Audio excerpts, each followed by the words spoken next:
What? Nej! Precis ikväll. Jag bestämmer landet. Men hur vill vi ta med alla saur? Oh god. When Stanley came to I'll do what you say, sir. He entered the door on his left.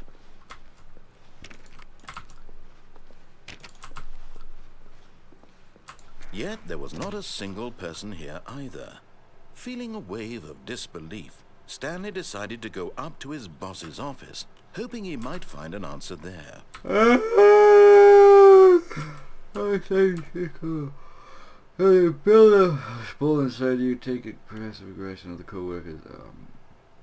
Side of employees, everything is okay. Make sure you feel it was clear. I hate slideshows. Fucking PowerPoint. Stanley stepped into the broom closet, but there was nothing here, so he turned around and got back on track. No, he didn't. He stayed in here till the piece of dialogue that you have to say about this There was nothing inanimate here. room is No over. choice to make, no path to follow, just an empty broom closet. No reason to still be here.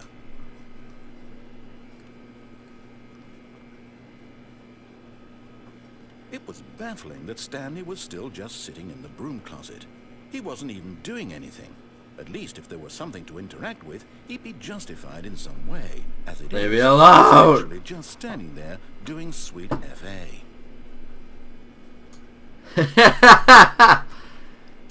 He's talking to the restaurant, Mom. Still in the broom closet?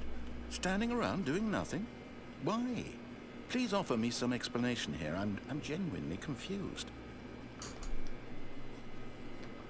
Bobby, stop talking to the restaurant and get in here.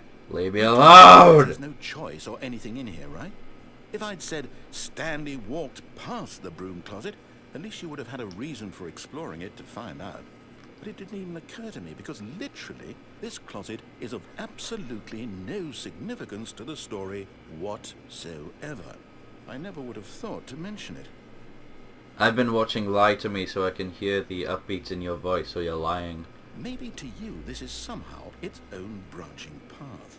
Maybe when you go talk about this with your friend you'll say, "Oh, did you get the broom closet ending? The broom closet ending was my favourite." I hope your friends find this concerning. I'm sure he was a voice on Fable 3. He sounds Stanley familiar. was fat and ugly and really, really stupid. Hey! And he got the job because of a family connection. That's how stupid he is. That's drug money. Also, Stanley is addicted to drugs and hookers.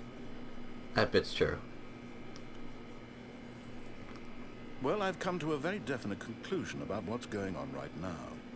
You're dead. This broom closet, explored it a bit, and we're just about to leave because there's nothing here, when a physical malady of some sort shut down your central nervous system and you collapsed on the keyboard. Well, in a situation like this, the responsible thing is to alert someone nearby so as to ensure that your body is taken care of. How am I supposed to alert someone if I'm dead? Hello? Anyone who happens to be nearby? Oh, I The see. person at this computer is dead. He or she has fallen prey to any number of your countless human physiological vulnerabilities. It's indicative of the long-term sustainability of your species. Please remove their corpse from the area and instruct another human to take their place at the computer, making sure they understand basic first-person video game mechanics and filling them in on the history of narrative tropes in video gaming, so that the irony and insightful commentary of this game is not lost on them. All right, when you've done that, just step out into the hallway. Yeah, I'm home alone, so nothing of what you just said was heard except for me. And I'm not dead, by the way. I might be a vampire, but I'm not dead. I'm still sort of alive.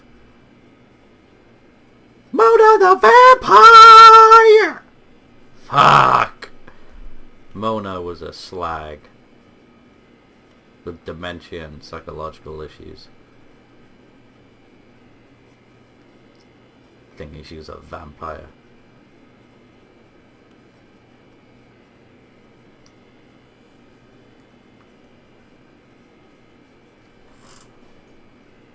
Is this him? Second player, it's good to have you on board. I guarantee you can't do any worse than the person who came before you. You too? Unbelievable. I'm at the mercy of an entire species of invalids. Perhaps there's a monkey nearby you can hand the controls to. A fish? Fungus? Look, you can hammer out the details. I'm not particularly picky. I'll just be waiting for when you're ready to pick up the story again. What a story! You're just going to lead me to my death. Coming to a staircase, Stanley walked upstairs to his boss's office. He went upstairs, did he? Well, I aim to please, so I'm not gonna go upstairs.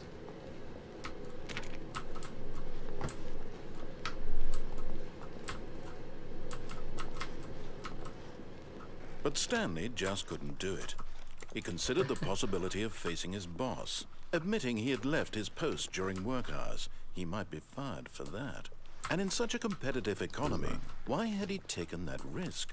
All because he believed everyone had vanished? His boss would think he was crazy. And then something occurred to Stanley. Maybe, he thought to himself, maybe I am crazy. All of my co-workers blinking mysteriously out of existence in a single moment for no reason at all? None of it made any logical sense. And as Stanley pondered this, he began to make other strange observations.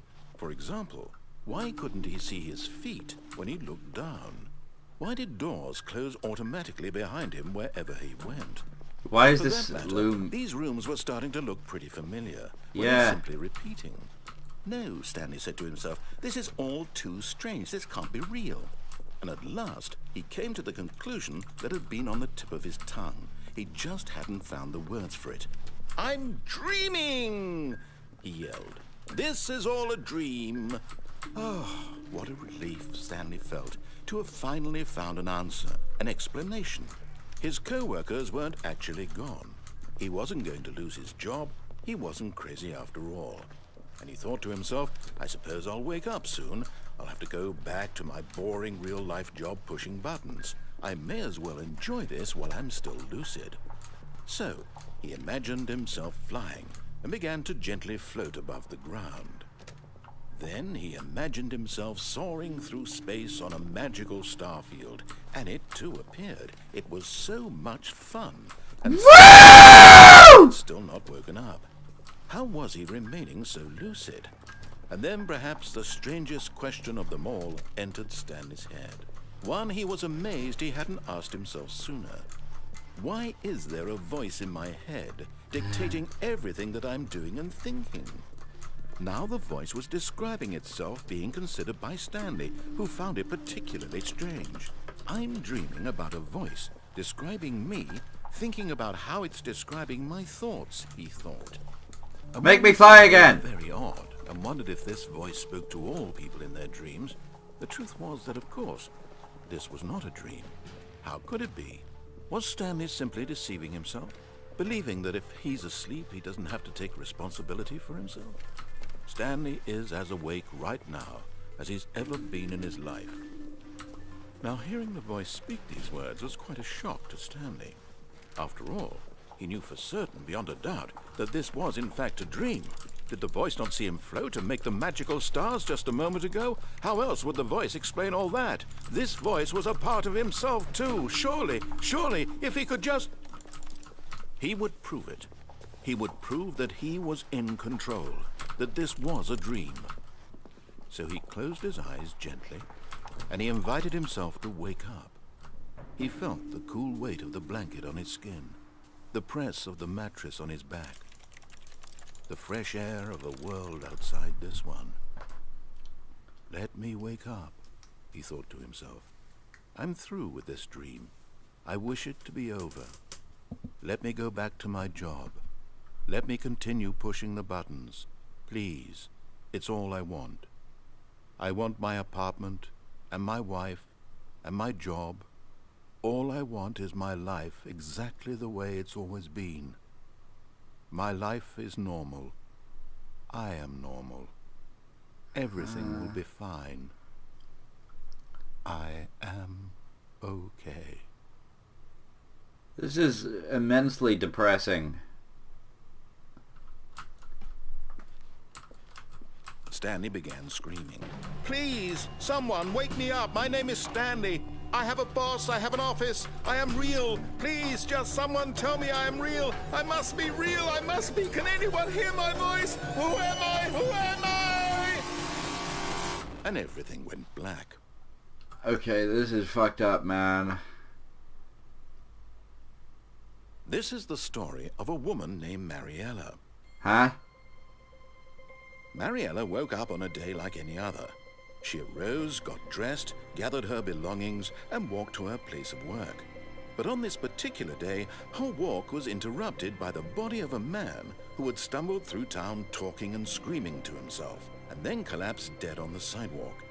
And although she would soon turn to go call for an ambulance, for just a few brief moments, she considered the strange man.